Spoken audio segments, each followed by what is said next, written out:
Why did Jango Fett request an unaltered clone from the Kaminoans?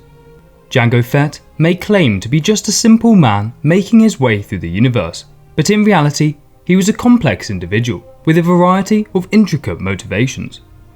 As payment for his DNA and services to the Kaminoans, Jango asked only for one thing: an unaltered clone. This request was a surprise to many. The Kaminoans certainly regarded it as strange, and Dooku would mock the bounty hunter, stating that he did not regard Jango as the sentimental type. So what was the rationale behind this seemingly uncharacteristic request? To understand this, we must take a look at Jango's early life, a story that is not really known in-universe and out. As a young boy, Jango became embattled within the devastating conflict known as the Mandalorian Civil War. This war was an ideological one, pitting the ruthless Death Watch against the honourable True Mandalorians. Jango's family was sadly killed by the Death Watch, but the boy escaped, proving himself to be a talented warrior even as a boy. Because of this, he was adopted by the leader of the True Mandalorians, Mario. Jango rose through the ranks of the True Mandalorians, soon becoming one of their most talented warriors. However, the True Mandalorians were betrayed by one of their own, and Mario was killed by the Death Watch. Despite only being a young man, Jango Fett would take up the mantle of leader of the True Mandalorians. However, his reign was to be short-lived. On the planet of Goldoran, the True Mandalorians were tasked with putting down an insurrection by the planet's governor. Unbeknownst to Jango, this was a setup.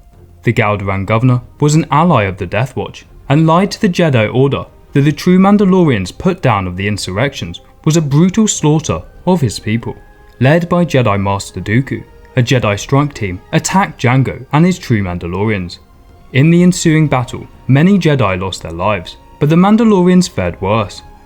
The True Mandalorians were almost completely annihilated, and Jango was sold into slavery. Jango eventually escaped and killed the Death Watch leader, but the destruction of the True Mandalorians pushed Jango into the life of bounty hunting. After making a name for himself in the underworld, he was again approached by Dooku, who offered him a handsome reward in exchange for his genetic template. As previously stated, Jango's request for an unaltered clone took the Sith Lord by surprise. However, Jango did not want the clone as a son, he wanted him as an apprentice. Jango wanted to raise the boy in the way of the True Mandalorians, hoping that one day Boba would rise to become the leader of the Mandalorians and continue Jango's legacy. Jango developed an extensive code to guide Boba, not wishing his son to fall into the barbaric ways of the Death Watch. The code read as follows: a bounty hunter must always be ready to go anywhere and face any danger. No friends, no enemies, only allies and adversaries. A bounty hunter never complains. The bounty hunter is free of attachments. Life feeds on death. Vary your routine, patterns are traps. Never call attention to yourself. Say no more than necessary. Always be polite, especially to your enemies. He who hires my hand hires my whole self. Do that which you fear most, and you will find the courage you seek. Imagination is a warrior's most important weapon. A bounty hunter never gets distracted by the big picture. He knows it's the little things that count. Never tell the whole truth in a trade. A favour is an investment.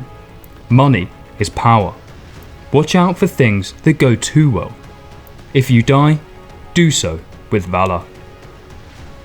Boba went on to live up to his father's ideals. He was a ruthless bounty hunter, but kept to his father's code of honour. In Legends, Boba ascended to the rank of Mandalore and leader of the Mandalorian Protectors, the successors of the True Mandalorians. He led the Mandalorian people well into his 70s, promoting their warrior culture but never falling short of his father's code of honour.